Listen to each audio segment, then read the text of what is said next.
Bom, pessoal, vamos então à nossa mensagem, por favor. Boa noite, pessoal. Mensagem de ambientação, número 84. Seleciona as tuas companhias. Os maus companheiros tornam-se presenças inconvenientes na tua vida e perturbam-te a marcha. Ninguém é tão independente e pleno que não corra o perigo de contaminar-se com aqueles que estagiam e se comprazem na delinquência ou na insensatez viciosa. Ser gentil com os maus e os estúrdios. Porém, não te imiscuas com eles, seu comportamento, suas atividades e filosofia de vida. As enfermidades morais também contagiam os incautos que delas se aproximam. É o vigiar, né? Vigiar sempre. Eu já tive alguns companheiros assim, que infelizmente foram por um caminho não bom, né? Mas segui em frente. Uns conseguiram se sair, mas ninguém está livre de ter um amigo, um familiar que possa te levar junto para esse caminho. Foi assim que eu entendi. Um alerta. Perfeito. Obrigado, Carlos. Mais alguém? Só me lembrei aqui da frase de Paulo, escrevendo aos Coríntios: precate-se contra os maus obreiros. É o que a Joana faz aqui. Os maus obreiros procuram todas as oportunidades para atrapalhar aqueles que estão no caminho da verdade, no caminho da virtude. Então, temos que ter esse cuidado. E a Joana, como sempre, muito feliz na mensagem curta, mas de extrema importância dela. É aquele ditado, né? Quem andas e te direi quem és. Boa noite. Boa Regina. noite, Regina. Desculpa, Mauro. Eu estou aqui com a minha neta, com a Letícia, tá? Tá bom? E a gente está ouvindo aqui, aí você sabe que a gente está passando, então ela também sabe, entendeu? E a gente está aqui, que eu quero que ela participe para poder entender isso, que sabe como é que é a cabeça, né? Tá bom? Tá bom. Obrigado. Obrigada, Mauro. Como é que é agora? Bom, meus irmãos, vamos então fazer a nossa prece.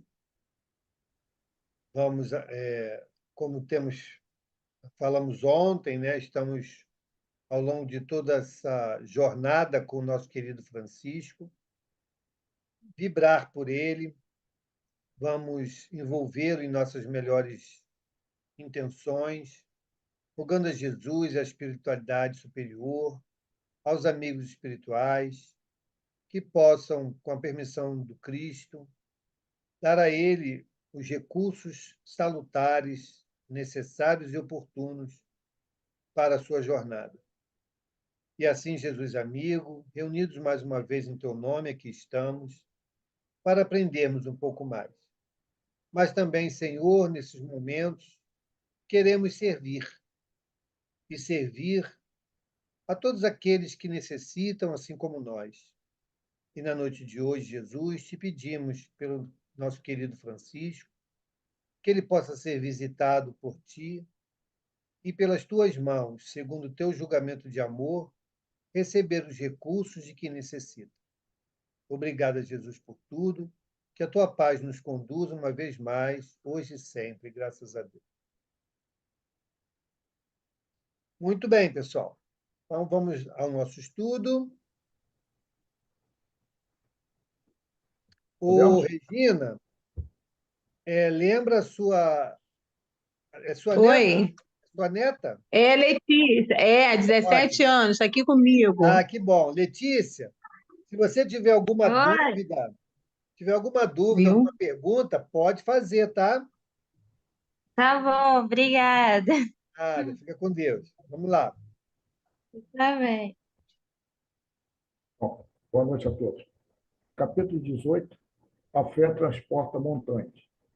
Falaremos sobre o poder da fé, a fé religiosa, a condição da fé inabalável a parábola da figueira que secou, as instruções dos Espíritos, a fé mãe da esperança e da caridade, e a fé humana e a divina.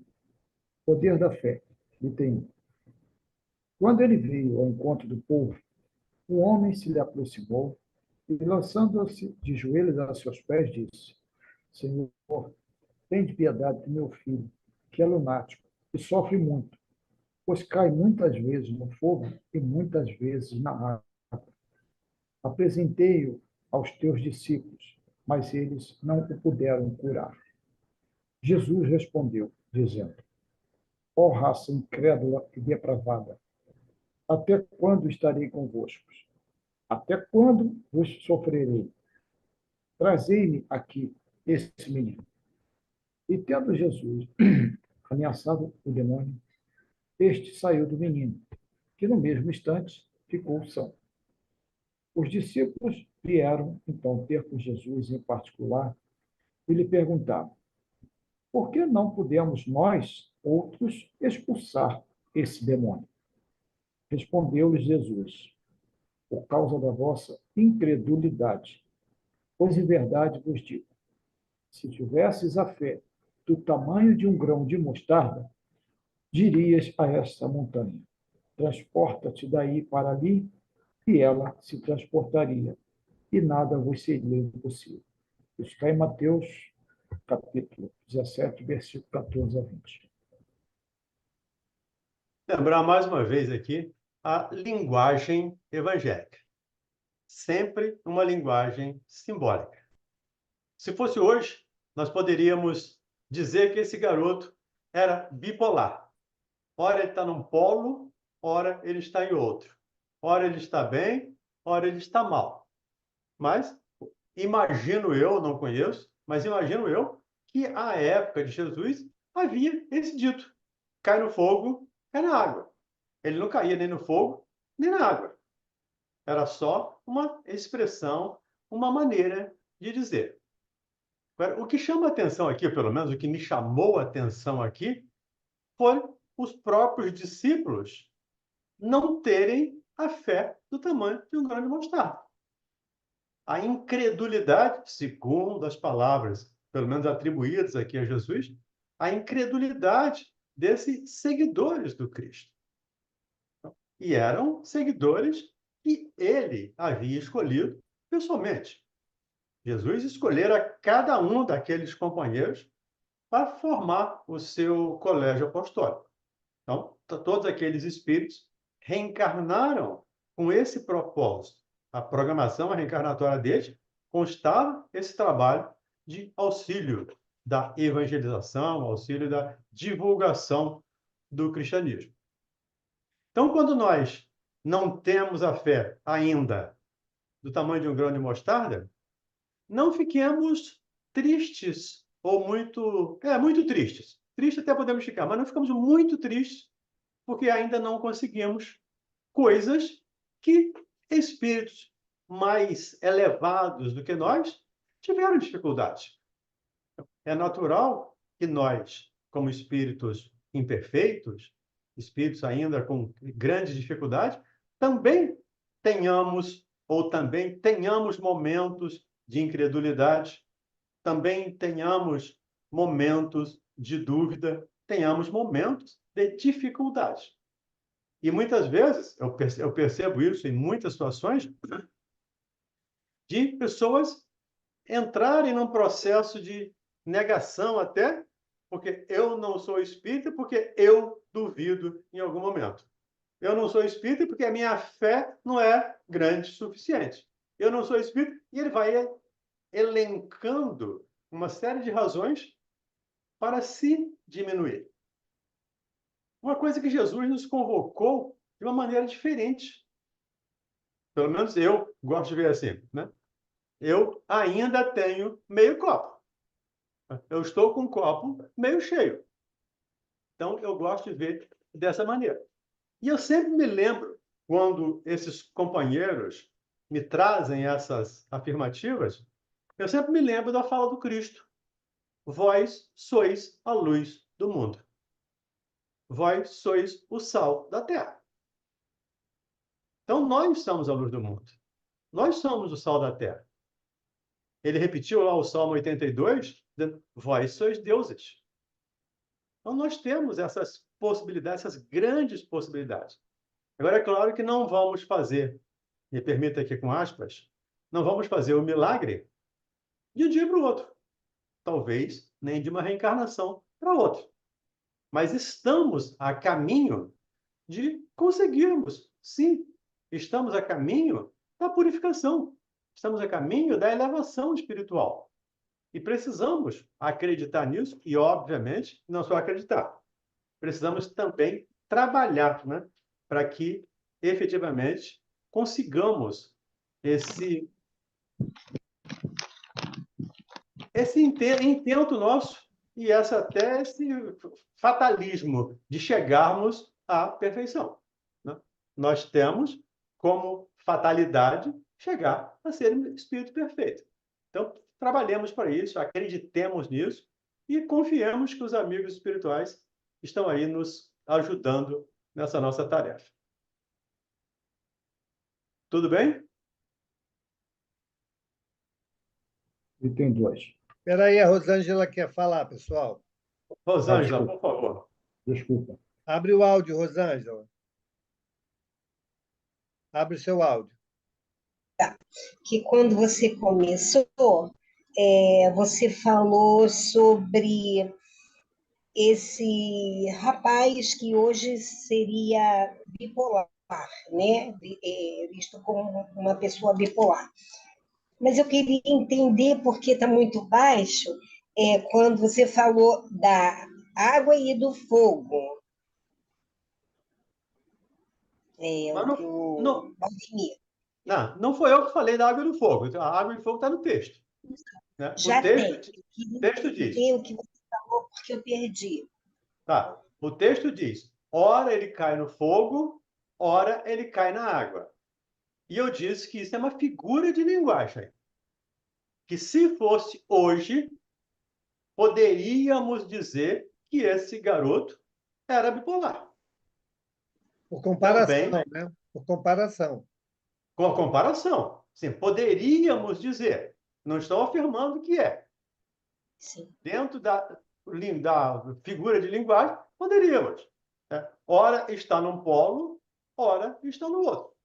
Tá, Tá? obrigada. E quando nós falamos de bipolar, nós falamos de transtorno de humor. Não estou falando aqui de transtorno de humor, tá? Eu estou trazendo uma outra figura de linguagem, Sim, tá, falando entendi. da bipolaridade.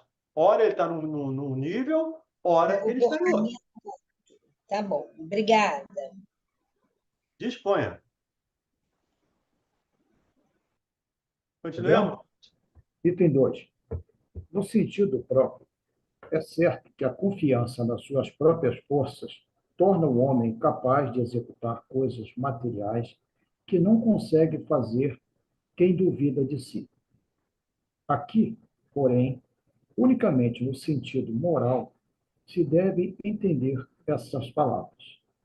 As montanhas que a fé desloca são as dificuldades, as resistências, a má vontade, em suma, com que se depara da parte dos homens, ainda quando se trate das melhores coisas. Os preconceitos da rotina, o interesse material, o egoísmo, a cegueira do fanatismo e as paixões orgulhosas são outras tantas montanhas que barram o caminho a quem trabalha pelo progresso da humanidade. A fé robusta dá a perseverança, a energia e os recursos que fazem se vençam os obstáculos, assim nas pequenas coisas que nas grandes. Da fé vacilante resultam a incerteza e a hesitação de que se aproveitam os adversários que se tem de combater. Essa fé não procura os meios de vencer, porque não acredita que possa vencer.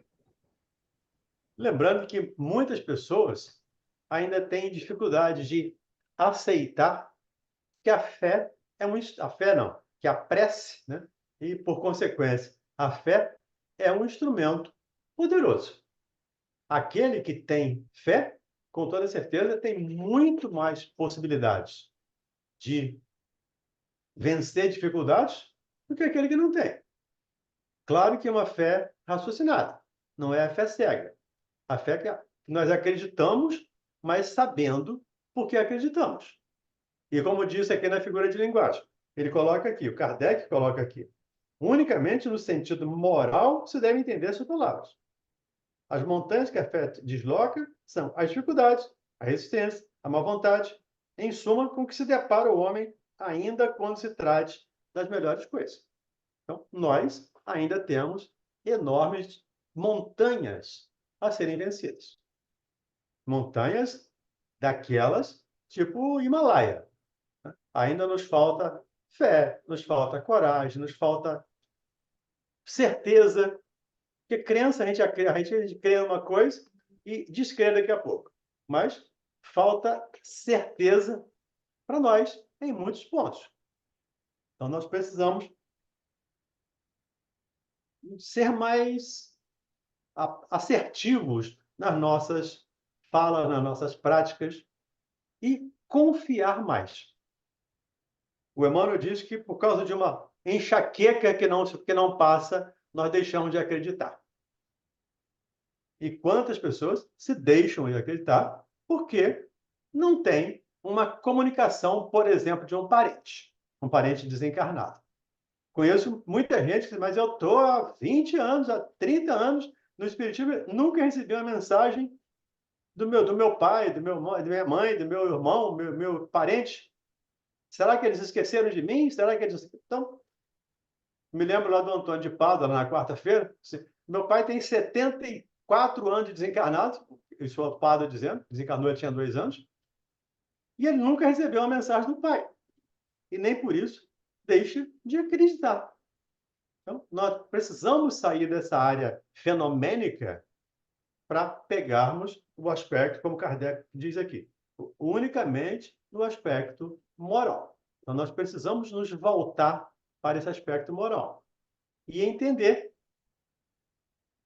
é mais difícil, mas pelo menos fazer uma ideia do amor de Deus, da vontade de Deus, da potência, da sabedoria, da inteligência que Deus é. E tudo o que nos acontece, com toda certeza, é para o nosso crescimento, tanto moral quanto espiritual.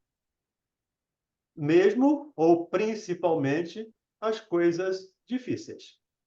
O Mauro tem sempre lembra que a história da irmã Aparecida lá do Fogo Selvagem, né? E ela teve algumas reencarnações com poder, com dinheiro, com poder e dinheiro principalmente, para fazer alguma coisa e não fez. Fracassou na sua programação, como fracassaram lá aqueles irmãos do livro Nosso Lar 2. Quando ela veio na dificuldade, na pobreza, como com a pele negra, numa época ainda com muito preconceito, ela conseguiu completar o planejamento dela e conseguiu, com certeza, nessa reencarnação, com todas as dificuldades, com todas as dores, ela conseguiu dar um pulo, um avanço em sua evolução espiritual que não havia conseguido nas reencarnações anteriores. Então, as dores que nos aparecem, já vimos lá atrás no capítulo 9, item 7, a dor é a bênção que Deus nos envia, ou envia aos seus eleitos. Acreditemos nisso e tenhamos confiança que nós estamos aqui de passagem, e uma passagem muito curtinha em relação à infinitude do Espírito. Diga aí, Carlos Santos. Então, Valdeli, nós aqui que nós estamos nessa fé vacilante, né, que Kardec fala aqui, precisamos chegar na fé robusta, fazendo um comparativo, claro que não é um comparativo entre aspas, né, com aquele momento lá dos apóstolos com Jesus, né? Eles estavam ali com ele, recebendo as orientações do mestre, mas mesmo assim capengavam um pouco na fé. Mas será que a cada momento que ele dá esse puxão de orelha, né, essa orientação, eles, ao invés de ficar tristes, ficavam tristes por um momento, mas não saiu mais fortalecidos dessas orientações e chegaram mais rápido nessa busca pela fé mais robusta, né? Ou, ou não, eles só É, di- seguiram e é difícil seguir, é difícil afirmar, né, Carlos? A gente, na possibilidade, é, sim. Imagino que a cada convocação de Jesus, a cada fala do Cristo, conclamando-os ao trabalho, à fé robusta, à fé raciocinada, imagino eles que tenham crescido, tenham aprendido, tenham se fortalecido nesses momentos. Agora, lembremos-nos de que, a- estando reencarnado, a não ser espírito puro, mas estando reencarnado, nós temos a carne, a matéria, ainda a nos tolher ou tolir muito em termos de ação espiritual. Me lembro aqui de uma fala do Paulo, do outro apóstolo, convidado especialmente por Jesus. Mas tem uma fala dele que diz: o bem que eu quero, esse eu ainda não faço. O mal que eu não quero, esse habita em mim. Eu ainda faço. Paulo. E não foi o Saulo. Já foi o Paulo transformado. Já foi o Paulo cristão. Já foi o Paulo apóstolo. Então, a carne, com certeza, nos traz alguns obstáculos para entendermos, para trabalharmos esse processo. Mas, aí eu imagino, tá? Dentro da sua pergunta, eu imagino que sim. A cada tropeço que dermos, se soubermos tirar ensinamento desses tropeços, nós cresceremos. Eu, às vezes, eu sempre falo isso no consultório. Quando as pessoas me dizem, mas eu cometi um erro, eu fiz aquilo outro. E o que é que você aprendeu com isso? Se você aprendeu com isso, aprendeu alguma coisa, ótimo. Pelo menos você vai se fortalecer e vai diminuir a possibilidade de errar de novo. Até que os discípulos, né, acho que depois que Jesus partiu, eles se fortaleceram mais. Eles estavam meio que na minha percepção, tá? Por favor, né? Eles estavam meio que na sombra ali do Cristo. Então, qualquer coisa, pergunte o Cristo, né? Pedro andando na água. Quando ele começa a afundar, Senhor, segura que eu estou afundando. Né? Se o Senhor não estivesse ali, ele teria que se nadar, teria que aumentar a fé, teria que fazer alguma coisa para não afundar. Então, quando Jesus os deixa fisicamente, Jesus nunca deixou ninguém, mas quando fisicamente Jesus se afasta, eles se fortaleceram. Tanto é que o trabalho foi redobrado.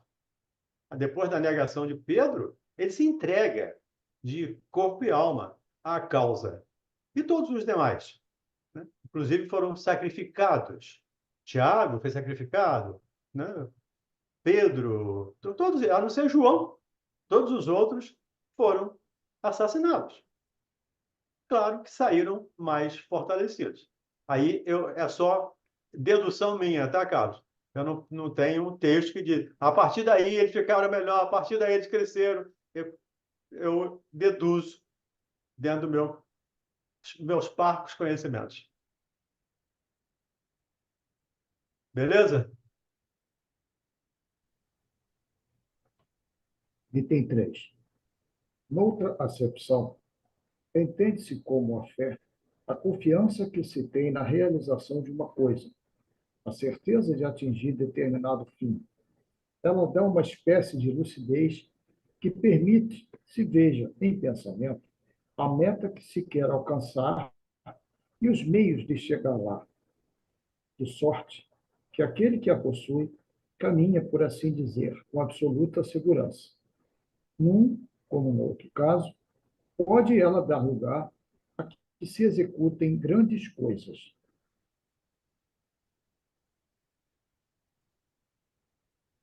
Perfeito. Mais uma vez, nos convoca aqui a confiança. Quem acredita tem mais possibilidades. E por isso que ele bota lá o poder da fé. A partir do momento que eu acredito, E eles, noutra acepção, entendem a fé como confiança que tem na realização de alguma coisa, na certeza de atingir um determinado fim. Quando nós acreditamos, ou quando nós temos certeza, fica mais fácil para a gente. De novo, não podemos esquecer a fé raciocinada. Não é essa fé cega que nós aprendemos ao longo do tempo. Não nos mistérios de Deus. Eu entendo que Deus não seja misterioso. Nós não entendemos ainda em função da nossa pequenez em termos espirituais, da nossa pouca evolução. Mas ele nos dá inteligência, ele nos deu inteligência, até porque ele é a inteligência suprema. Se nós somos filhos de Deus, nós herdamos essa inteligência dele também. Então, também temos inteligência para usarmos a nosso favor, para usarmos a favor de uma fé raciocinada, de uma fé pensada, de uma fé sincera, como continua ele aqui no texto. É lembrar também, né, Valdemir, que a inteligência, esse atributo do espírito, é algo que precisa ser trabalhado, desenvolvido, ampliado por meio do conhecimento, por meio das reflexões, né? Nós nunca teríamos a inteligência ampliada se ficássemos apenas concordando com aquilo que nos é dito. É importante nós questionarmos, é importante nós fazermos esse exercício das reflexões, porque é isso que nos dará certeza. Toda vez que a gente acredita, pura e simplesmente porque alguém falou, nós nunca temos a certeza. Tanto que, quando questionado, nós não temos argumentações. Normalmente diz assim, é porque fulano falou. Você fez isso por quê? Porque fulano mandou. Você acredita nisso por quê? Porque fulano disse.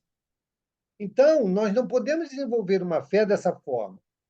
Nós temos que desenvolver uma fé robusta.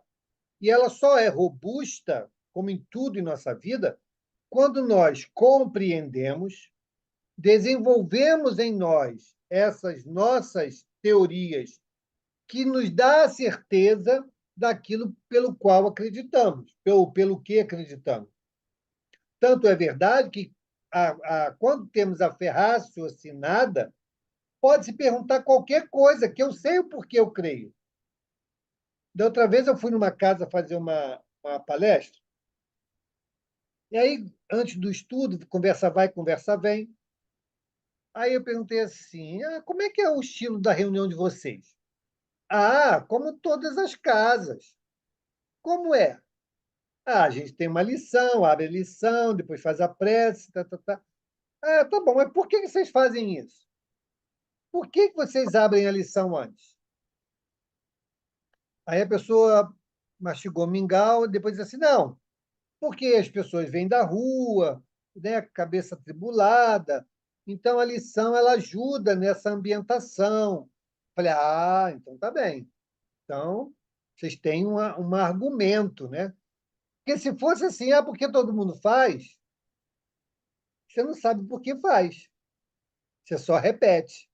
E esse é um grande perigo na nossa vida, quando nós nos deixamos levar pelo pensamento de outra pessoa e não questionamos se aquilo de fato é válido para a minha vida. Se aquilo combina com a minha história, com aquilo que eu estou construindo. Quando a gente se deixa levar aí pelos grupos, né, pelos pensamentos de terceiros, nós não estamos bem, porque estamos pisando em falso. Eu não tenho segurança para onde eu quero ir, eu apenas estou indo com o grupo. Isso não é bom. Então, quando essa resposta aqui nos fala da questão da construção da certeza, é isso. É questionar os motivos, é construir em nós esse arcabouço de conhecimento, de valores, que vão me dar a segurança para dizer: aqui eu quero ir, aqui eu não quero ir. Isto aqui eu aceito para mim, isso aqui eu não aceito. Mas não porque alguém disse, mas sim porque eu cheguei a essa conclusão. Obrigado. Porque quando a gente não sabe para onde vai, fica complicado. Eu me lembrei aqui do filme Alice no País das Maravilhas. Né? A Alice está andando lá e chega uma hora que ela encontra o coelho ou o gato, não tem muita certeza qual animalzinho que ela encontra lá na hora. Mas ela pergunta, seu gato, qual caminho eu sigo agora? Porque ela chega numa encruzilhada e tem vários caminhos. E o gato pergunta para ela, você quer ir para onde? Não sei. Então qualquer caminho serve. Pega qualquer um e vai. É essa coisa de você seguir porque alguém seguiu, porque alguém falou, porque alguém disse que é bom. E isso a doutrina espírita, se a doutrina espírita condena alguma coisa, dentro da minha percepção, é isso. É essa cegueira que muitos ainda, não, muitos nem muitos, mas alguns ainda têm dentro do espiritismo. E que nos foi ensinada ao longo do tempo pelas religiões ditas oficiais. Então você segue, porque se você não seguir assim, você vai para o inferno. Você segue, se você seguir assim, você vai para o céu. E vão nos impondo determinadas situações, principalmente pelo medo. É uma coisa terrível. A doutrina vem nos libertar disso. A doutrina espírita é libertadora. Ela nos mostra caminhos e nos diz por que devemos seguir aqueles caminhos. Quais as razões que devemos seguir. Compete-nos estudar a doutrina para entendê-la. E se a gente não estudar, a gente vai cair nessa situação de fazer a leitura da página porque alguém disse que era bom. Porque desde o início fazia isso assim. Porque todas as casas faz assim. Mas tem que ter uma razão. Tudo que fazemos dentro da doutrina tem que ter uma razão. Senão, a gente está meio perdido, meio Alice no País das Maravilhas. Qual o caminho que eu vou seguir? Qualquer um, se eu não souber para onde eu vou. Precisamos saber aonde queremos chegar. E saber quais os instrumentos que nós podemos utilizar para chegar lá. E nós, espíritas, sabemos onde nós queremos chegar. Chegar à situação de espírito puro. Como podemos fazer isso?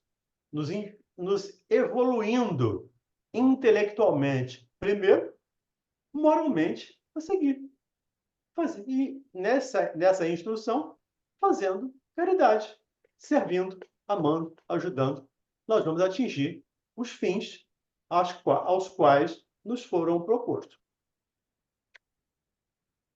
Continuemos?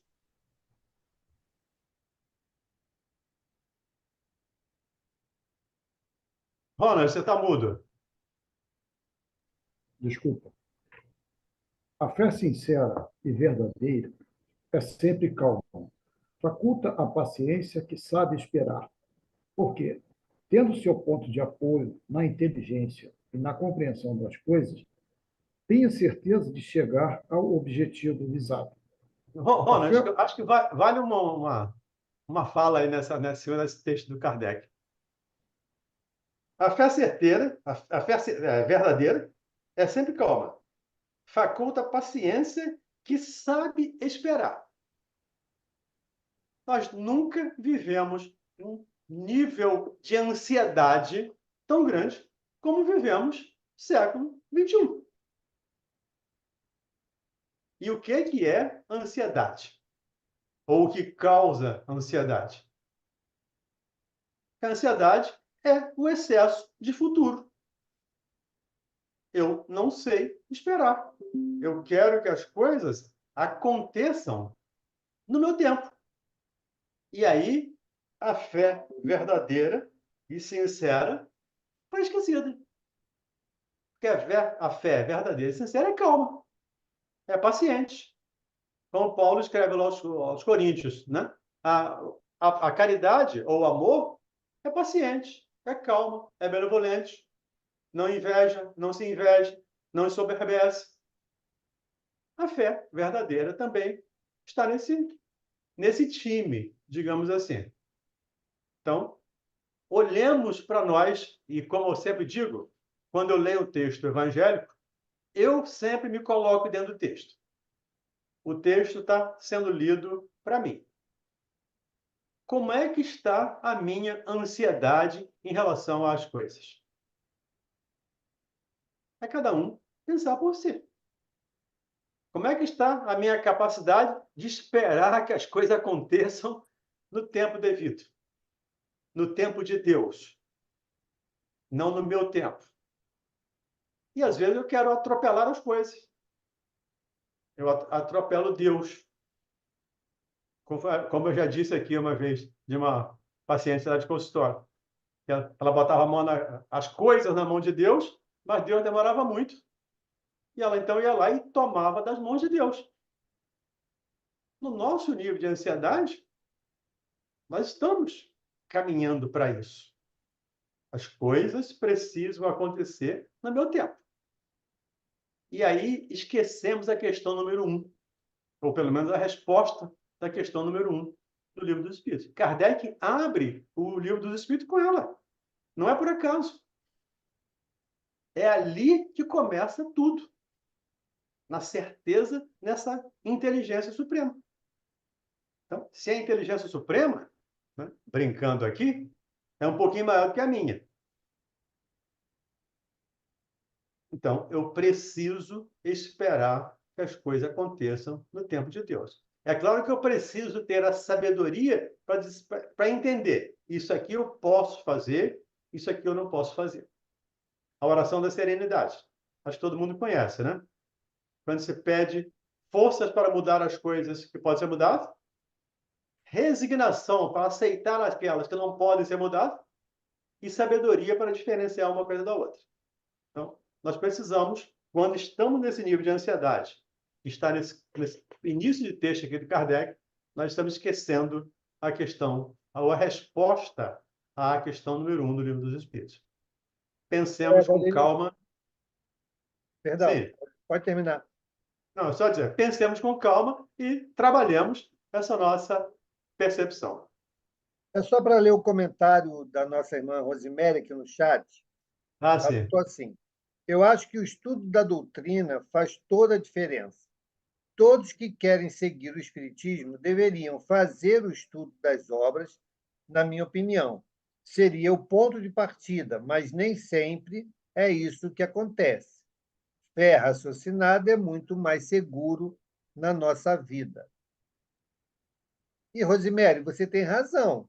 Jamais alguém que não estude as obras de Allan Kardec vai conhecer Espiritismo. O Espiritismo está escrito e está contido nas obras deixadas por Allan Kardec. Né? Não adianta pegar as obras de ponta a ponta, de Emmanuel, Joana, Manuel Filomeno de Miranda, André Luiz, lá não está contida doutrina espírita. Agora, todas essas obras trazem o colorido que a doutrina espírita traz. Não dá para entender essas obras sem antes compreender a doutrina espírita. Né? Então, isso é importante a gente saber. Não dá para fazer o caminho contrário.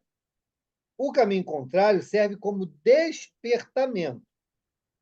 Ah, eu li o livro tal, eu li romance tal, vi lá uma opção de coisa, vi espíritos comunicando, vi a pessoa viva servindo de porta-voz dos espíritos, e eu vi o espírito lá narrava que curava, e eu vi que o espírito lá conseguiu prolongar a vida de alguém. Mas como é que isso acontece? Aí que vem a pergunta: como é que isso acontece? Vai estudar a doutrina espírita. Aí você vai entender como acontece. Obrigado, Babu. Eu ouvi uma metáfora esses dias que eu gostei muito. As obras de Kardec ou são o alicerce do edifício. Tudo que for construído tem que ser construído em cima desses alicerces, dessas bases. Porque se for fora dessas bases, essas paredes é tipo aquela casa construída na areia. Vem o vento, vem a chuva e vai derrubar. Então, estudar Kardec, a gente sempre fala. Estudar Kardec é uma obrigação. Ainda domingo eu estava lá em São Gonçalo não, Icaraí, fazendo a palestra. Ainda brinquei com as pessoas. Falei, para ser médico eu preciso estudar 10 anos. Para ser engenheiro, 5. Para ser psicólogo, 5. E para ser espírita? Eu não preciso estudar? Basta dizer Senhor, Senhor para entrar no reino dos céus. Nós vimos isso aqui na semana passada. Né? Nós estamos aqui semana passada.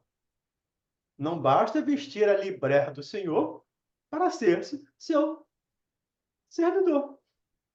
Então, nós precisamos estudar, sim. Estudar com seriedade, com método, como estamos fazendo aqui. Discutindo questão por questão, discutindo parágrafo por parágrafo. Às vezes a gente não pode fazer isso sozinho. Não pode, não. É mais difícil fazer isso sozinho. Porque eu tenho uma dúvida, eu não tenho com quem dividir a dúvida. E não é que eu ou o Mauro saibamos mais que vocês. Nós só temos opiniões e vamos dividir opiniões, vamos ouvir opiniões, vamos trocar informações. E a gente, às vezes, está há mais tempo aí. No meu caso, né?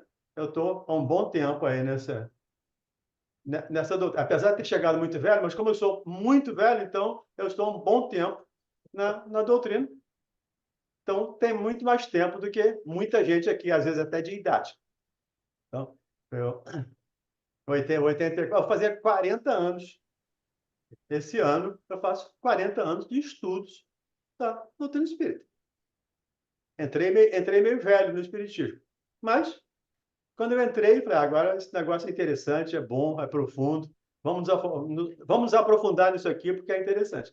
E aí a gente não sai mais, vira, como diz aí o dito popular, vira cachaça, né? Vira hábito. E é um bom hábito, felizmente, é um bom hábito. A gente ler, estudar, aprender, crescer, é sempre um bom hábito. Continuemos, Jonas? Sim, senhor. A fé vacilante sente a sua própria fraqueza. Quando ela estimula o interesse, torna-se furibunda e julga suprir, com a violência, a força que lhe falece. A calma na luta é sempre um sinal de força e de confiança. A violência, ao contrário, denota fraqueza e dúvida de si mesmo. Me lembrei aqui da prece do Geraldo Giaquino, lá das 6 horas da rádio, né? Forte é aquele que mais educado, aquele que ouve, aquele que não agride, aquele que não reage. Esse é o forte. Não é aquele que sai agredindo todo mundo. E a fé colérica, furiosa, julga suprir tudo pela força. Eu costumo dizer que a gente usa o argumento da força quando acaba a força do argumento. E quando nós temos uma fé raciocinada, nós temos a força do argumento. Quando nós conhecemos a doutrina espírita, nós temos argumentos para defender as nossas teses, ou a tese da doutrina espírita, não nossa, mas da doutrina. Nós temos conhecimento para explicar. Então, isso, a fé raciocinada, nos traz a calma, nos traz a serenidade. E é o convite de Kardec, esse texto é de Kardec, é o convite de Kardec para a gente. Continuemos?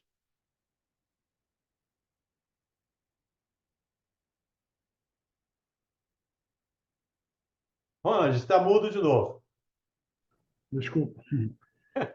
Item 4. Cumpre não confundir a fé com a presunção. A verdadeira fé se conjuga à humildade. Aquele que a possui deposita mais confiança em Deus do que em si próprio, por saber que, simples instrumento da vontade divina, nada pode sem Deus. Por essa razão, é que os bons espíritos lhe vêm em auxílio. A presunção é menos fé do que orgulho, e o orgulho é sempre castigado cedo ou tarde pela decepção e pelos malogros que lhe são infligidos. Cumpre não confundir fé com presunção. acreditemos, sabendo por que acreditamos, mas entendemos. As coisas, de novo, não vão acontecer no nosso tempo. A fé se conjuga à humildade.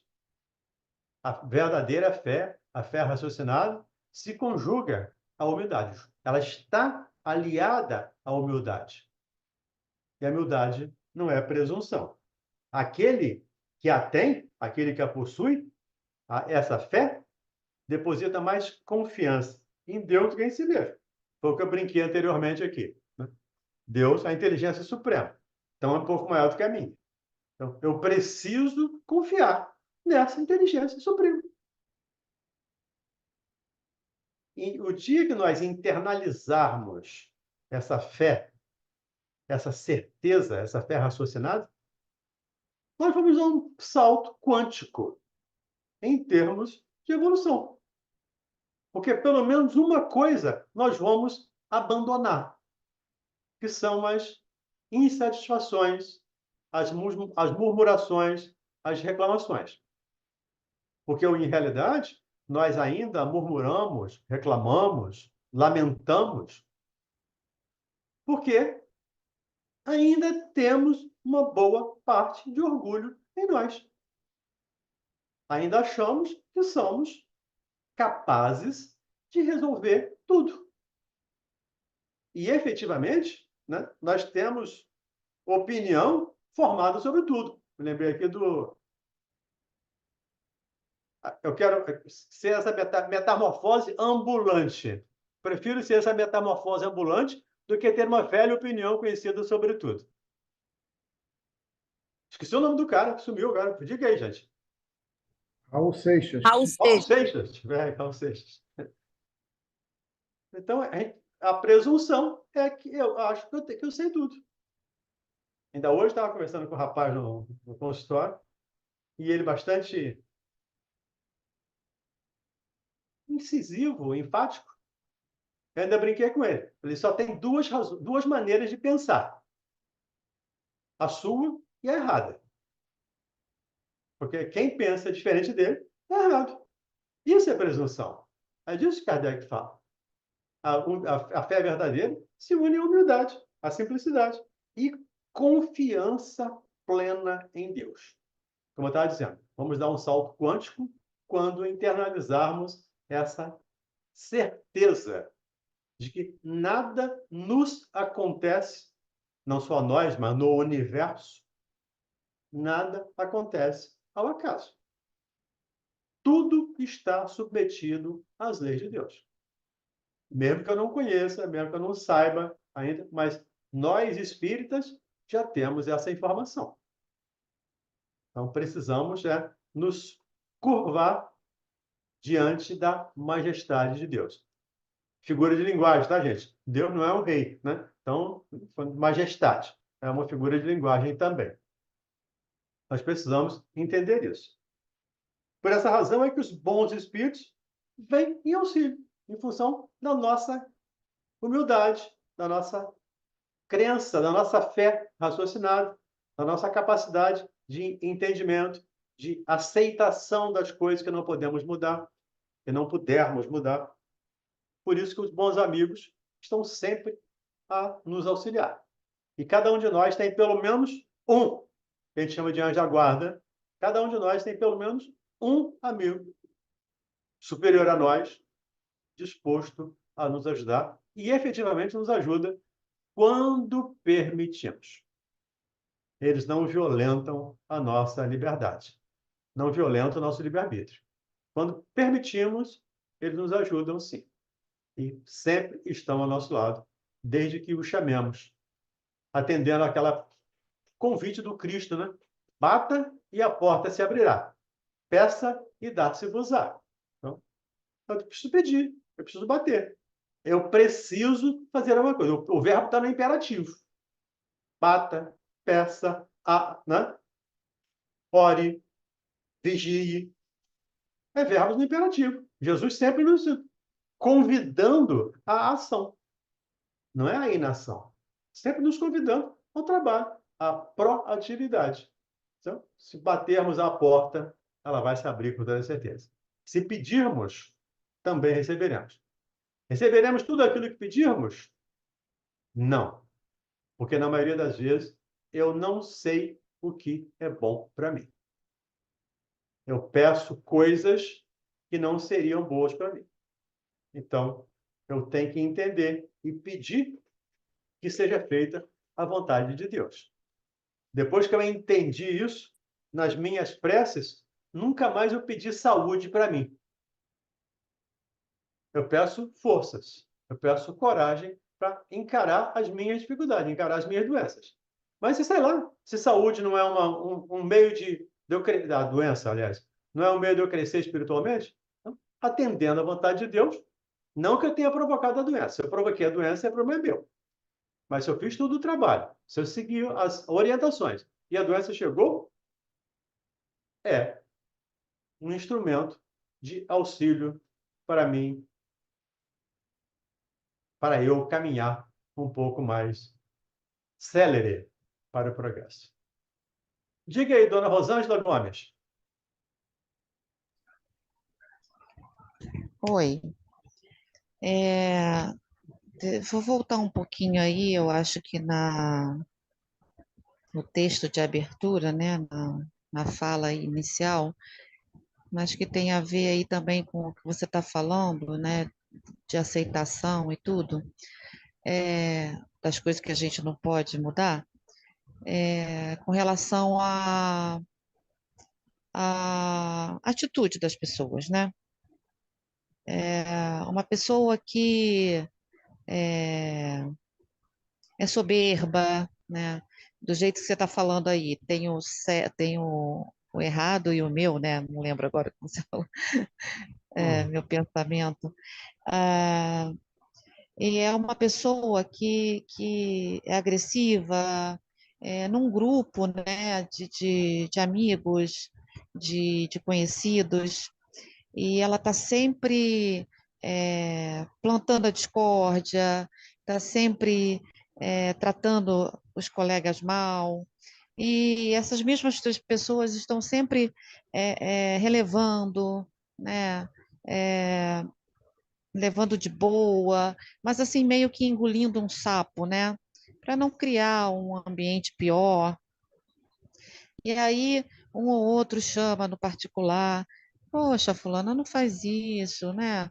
Isso e aquilo. Não, mas eu não quero, eu não consigo mudar, eu não consigo, né?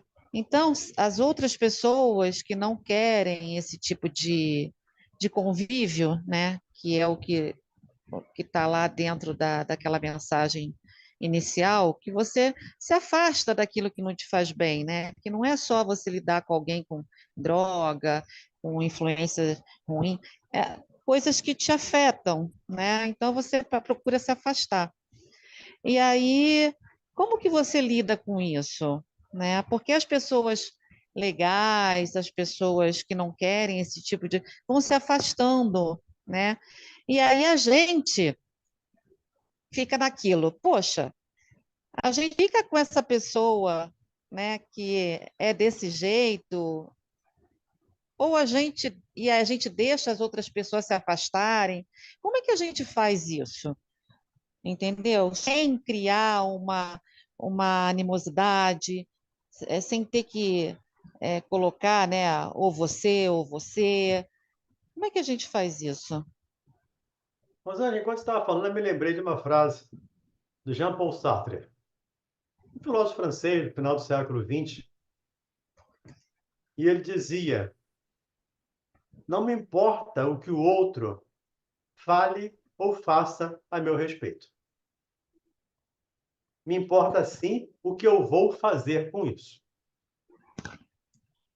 E aí, eu estou pensando, você está falando, me vem essa frase, e me vem Jesus.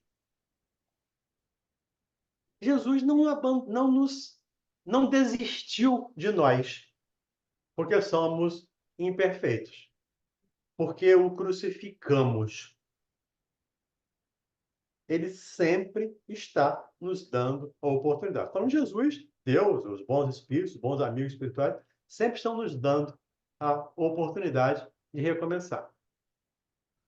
cada um dentro dos seus limites. Né? Não existe receita de bolo, seguindo aí a fala do Mauro. Não existe receita de bolo. Mas cada um dentro dos seus limites. Agora, que nós precisamos aprender a ter paciência, que precisamos a ter tolerância, que precisamos ser misericordiosos, isso faz parte do nosso crescimento. E eu não vou crescer, Rosângela, eu vou usar a primeira pessoa do singular, tá? Eu não vou crescer se eu estiver num paraíso, se eu estiver no mar de rosas. Como é que eu vou testar minha paciência e minha tolerância se todo mundo à minha volta faz o que eu quero? Ou pensa como eu? Não precisa nem fazer como eu quero, mas pensa como eu. Como é que eu vou aprender? Como é que eu vou crescer? A nossa grande dificuldade, e aí deixa eu usar a primeira pessoa de novo. A minha grande dificuldade é que eu estou sempre preocupado em olhar a dificuldade do outro, esquecendo que o outro também está, primeiro, o outro, olhando a minha dificuldade. E segundo o Emmanuel, segundo a psicologia, né, o outro é o meu espelho. Nós, geralmente, vemos, ouvimos e sentimos, está lá no capítulo 65, se não estou equivocado, do livro Pão Nosso. Geralmente vimos, ouvimos e sentimos de acordo com as nossas dificuldades, de acordo com as nossas perturbações internas, não de acordo com a ideia de que a mensagem foi vazada, escreve o Emmanuel. Então, nós precisamos olhar mais para nós e entender esses irmãos como caindo no fogo, ora caindo no fogo, ora caindo na água. O que Jesus fez? Traga aqui esse menino. E me ajudou. Nós sabemos hoje que ele não expulsou demônio, coisa nenhuma. Que ele encaminhou aquele espírito que estava obsidiando aquele garoto para um tratamento espiritual. Hoje nós temos essa informação, nós temos essa certeza. Então, segundo o nosso modelo e o nosso guia, precisamos ser misericordiosos. Bem-aventurados os misericordiosos, porque obterão misericórdia.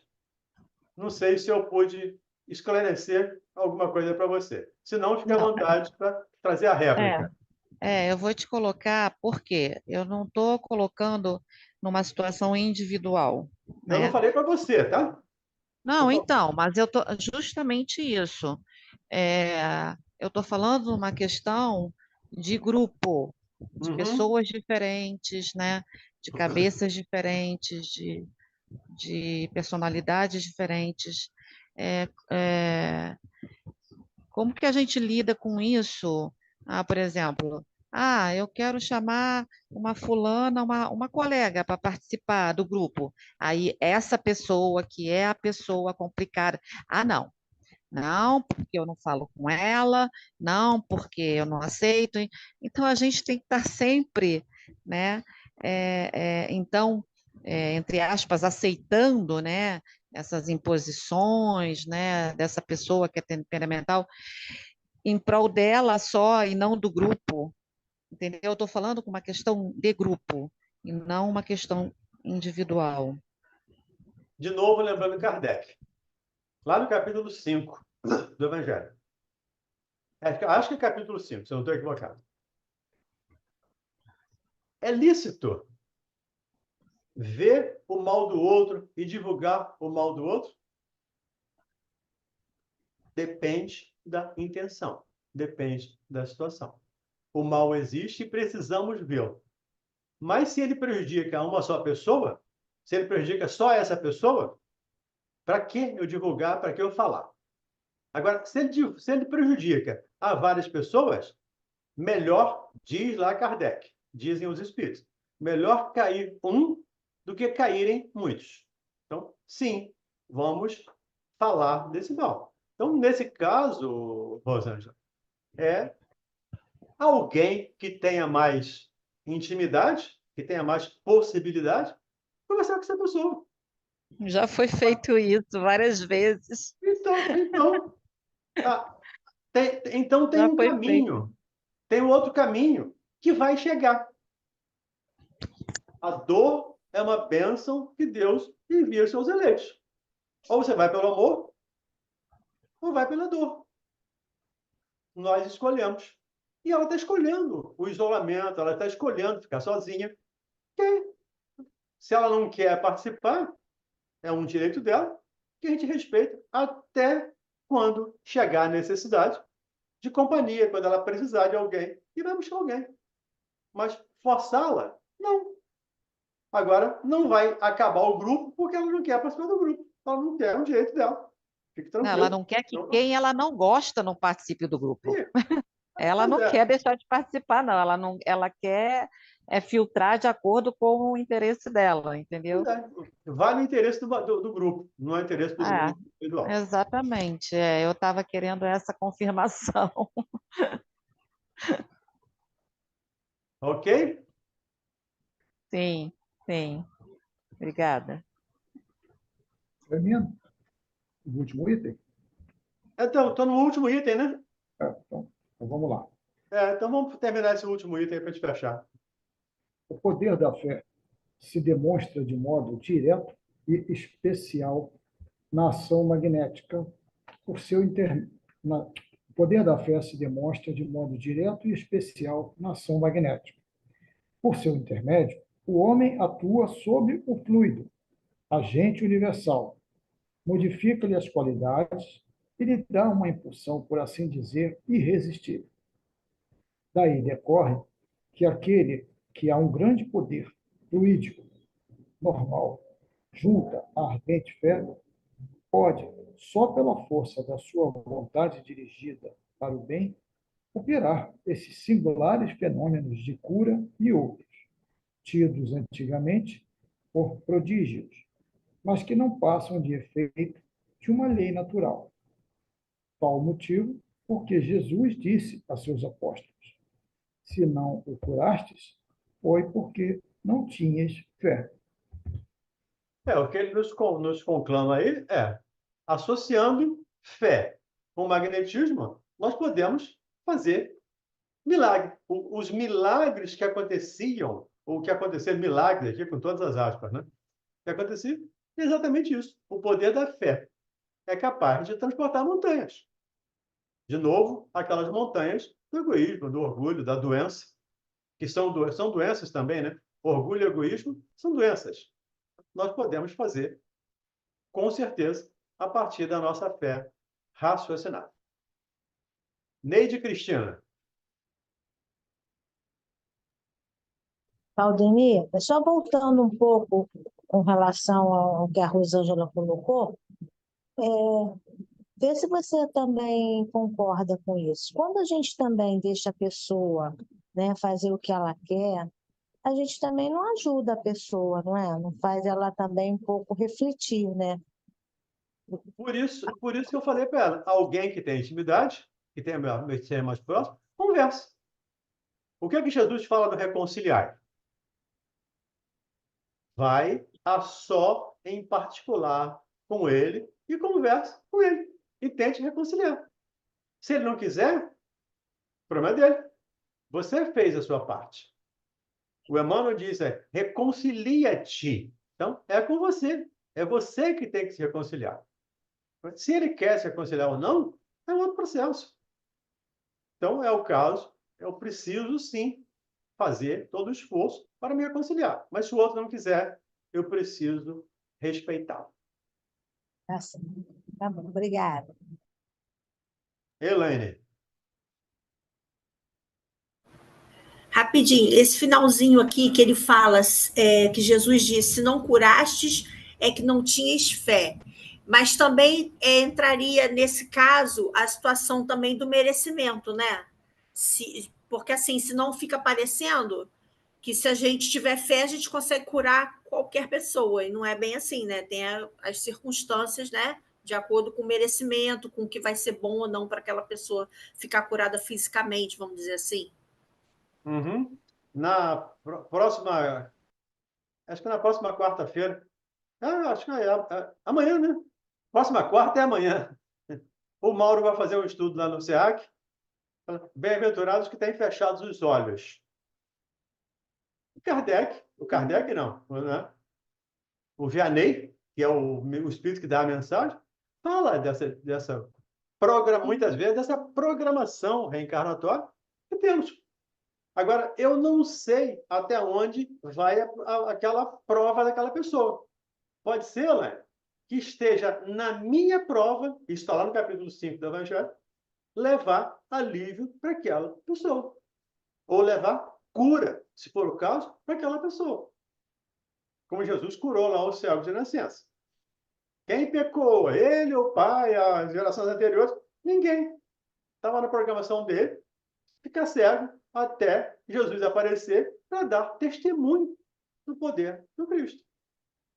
Então a gente não sabe. O que nos compete sempre, em todas as ocasiões, é fazer o bem. É fazer ao outro aquilo que gostaríamos que nos fizesse. Isso é regra áurea, é lei áurea. Fazer o bem.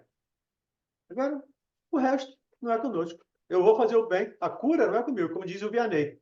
Os olhos que eu abri, as curas, não as atribuais a mim, mas a Deus, que permite que isso aconteça. Então, as curas são obras de Deus, não nós. Mas somos só instrumentos. Tudo bem? Ok, Mauro. Obrigado, pessoal. A Marcela colocou aqui no grupo. Então, temos que ter fé sempre e fazer nosso melhor. É isso mesmo. Com certeza. A fé tem que estar sempre como sendo o combustível das nossas ações, né? E aí, pegando um outro exemplo dessa que o Valdir trouxe, do cego de nascença, que a Elaine falou, então tem que ter merecimento. Nem sempre só merecimento. Às vezes, a necessidade também leva a isso, leva à cura, né? Então, vou trazer um caso aqui que todo mundo conhece, o próprio Paulo. Paulo ficou cego um tempo, não é? Nesse instante, ele merecia? Não, mas ele necessitava daquela experiência porque foi algo que fez com que ele fizesse a virada de chave. E Jesus manda quem devolver a visão a Paulo? Aquele a quem Paulo perseguia, Ananias. Ananias. Ananias falou assim, Senhor, mas se eu for lá, o cara vai me É prender. aquele que persegue que o senhor quer que eu cure? Aí Jesus, não, é isso aí, meu filho, vai lá que vai dar certo. E aí Ananias vai, obediente que era, foi, né? E quando então o Paulo tem devolvido a visão, né? Ele então vira a chave e vai passar a ser Saulo, né? Grande convertido. Então veja que nem sempre tudo é merecimento. Nós temos também a necessidade. Eu lembro do irmão Walter, né? O irmão Walter, quem não conhece, já falei aqui dele várias vezes, foi um médico curador. E teve um sujeito que foi lá no NEP, o cara bebia, mas bebia todas, todas. Era um alcoólatra inveterado. E irmão Walter, nessa época, estava construindo o NEP, né? Todo mundo na obra, metendo mão na massa. E entra esse irmão, né, portão adentro, dando as alterações lá do alcoólatra. Né? Irmão Walter não falou um ai. Irmão Walter saiu, foi em direção a ele, e lá tinha muito material de construção, areia, pedra, né, assim, espalhado. O irmão Walter deu um cachação no pescoço desse sujeito, ele catou a cavaca, meteu a cara na areia, aí levantou, também não disse um ai, levantou, se limpou e saiu. Esse homem nunca mais botou um gole de álcool na boca. Claro, né? Claro, eu vi aqui alguns rostinhos, olhinhos se regalando, né? Claro que não é uma atitude, né, que esperamos de uma pessoa assim. Mas né? Eu não sei o que passou na cabeça do irmão Walter em ter aquela atitude, né? Eu não sei se foi sugestão, se foi inspiração, se foi envolvimento, não sei. Eu sei que o efeito para aquele sujeito foi muito bom. E assim tantos outros casos que a gente tem do irmão Walter, né? Muito, muito, Ele muito, ficou curado por muito livre e interessante. espontânea pressão. Pressão, pois é. E uma outra companheira, né? Nossa querida irmã Maria Vasques, que chegou no NEP completamente enlouquecida literalmente. O irmão Walter deu a ela o seguinte: seu remédio está aqui, ó. Pegou um livrinho de poemas, deu na mão dela e falou: semana que vem eu quero que você me traga um poema decorado. E ela foi para casa, estudou, trouxe um poema decorado. Nunca mais parou de declamar e se equilibrou. Então, vejam como são as coisas, né? A gente não entende como a espiritualidade age, mas sabemos que, quando estamos entregues à tarefa do bem, seremos sempre muito bem assessorados. Sempre muito bem assessorados. Eu lembro também do caso do Bezerra, com o próprio filho, doente em casa. Ele chega, o filho com febre alta, a mulher ali pedindo para que ele não saísse, porque tinha medo do filho desencarnar, né? Mas Bezerra tinha pessoas para atender.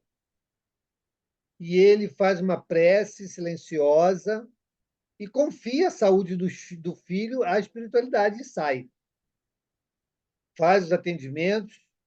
Quando volta, um silêncio em casa e fala: meu Deus, meu filho morreu. Né? Será que eu teria que ter saído? Será que eu não tinha que ter ficado aqui? E ele vai entrando. E aí ele vê o filho dormindo tranquilamente, toca, a febre já tinha cedido e as coisas tinham acompanhado. Então, isso é certeza, né? Fé inabalável. Eurípides tem tantos outros casos lindíssimos com Eurípides Barçanufo que mostra isso também. Então, isso, gente, é para mostrar que não são pessoas especiais. São pessoas que acreditaram e persistiram e construíram essa fé inabalável. Que todos nós podemos construí-la também, mas temos que batalhar nesse sentido, né? Desenvolver em nós essa certeza de que nós podemos, de que não estamos sozinhos, fazemos a nossa parte para termos boas companhias, né? Então, é algo realmente muito importante. E a Marcela botou aqui, nesse caso do alcoólico, o fim justificou... Quem justificou o meio? É o caso do irmão Walter, né? O irmão Walter era um caso à parte. Tá bom, gente, vamos agradecer então, fazer a nossa prece. Mais uma vez, orando, né, em benefício do nosso querido irmão Francisco. Vamos pedir à nossa irmã Geórgia que possa fazer a nossa prece. E vamos envolver todos nós, a nossa irmã Regina, para que ela possa ser a condutora desses nossos pedidos e vibrações e que se faça chegar até o nosso querido Francisco. Por favor, Jorge, a nossa prece. Senhor Jesus, Pai de divina sabedoria e bondade, te agradecemos por mais um estudo, por mais esclarecimentos nesta noite. Que possamos, Senhor, estarmos em nossos lares, com boas vibrações, vibrando, Senhor, pelo nosso irmão Francisco, pela nossa irmã Regina, pela Letícia, pelo aquele lar, por esse momento, Senhor, que eles passam. Agradecendo de imediato, porque temos certeza, Senhor, que essa família será atendida no merecimento deles. Que a vibração possa estar, Senhor, em cada cantinho desse lar, nos nossos lares, nos lares dos nossos irmãos que aqui não puderam estar. E pedindo, Senhor, humildemente, que esteja sempre conosco, hoje, agora e sempre. Que assim possa ser. Que assim seja. Graças a Deus. Um beijo, pessoal, uma boa semana. Amanhã Beijo. estaremos lá na rádio. Amanhã teremos a nossa reunião em nossa casa. Então, temos atividades aí praticamente o dia inteiro. Temos a rádio o dia inteiro, a noite toda, a madrugada. Então, vamos nos alinhar aí e formar a corrente forte, tá bom? Um beijo Sim. grande, fiquem com Deus. Boa Boa noite a todos. noite.